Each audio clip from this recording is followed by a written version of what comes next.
ఆ మధ్య తల్లి కూతురింటికి వెళ్ళిందట. అద్భుతం.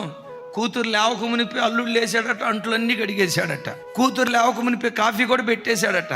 తల్లి అనుకుందంట, అబ్బబ్బబ్బబ్బా నా అల్లుడు బంగారం, అబ్బా నా కూతురు కాపురం సూపరం. కొడుకింటికి వెళ్ళిందట. విచిత్రం, కొడుకింట్లో సేమ్ యాజ్ ఇట్ ఈజ్ ఇదే. కోడలు లేవక మునిపే కొడుకు కిచెన్లోకి వెళ్ళ, అంటులు రొద్ద, కాఫీ పెట్ట, కాఫీ తీసుకొచ్చే తాగు అంటే అద్భుతం. పాసిముఖంతో కాఫీ తాగేదట. వారం రోజులు అందాం అనుకున్న తల్లి ఇక ఇది చూడలేక 3వ రోజు వెళ్ళిపోచ్చేసిందట. మీలాంటి వాళ్ళు అడిగారంట, అమ్మా కూతురు కాపురం ఎట్టుందే? అల్లుడు బంగారం అయ్యా, అల్లుడు బంగారం, నా కూతురును పొలంలో పెట్టుకొని చూసుకుంటున్నాడు. మరి కొడుకు కాపురం ఎట్టుందమ్మంటే ఆడొట్టి సన్నాడు. పక్షపాతపు తీర్పు ఇది. నీ దేవుడు నీతి కలిగిన న్యాయాధిపతి. వేరు వేరు తూనికరాళ్ళు యెహోవాకు హేయం.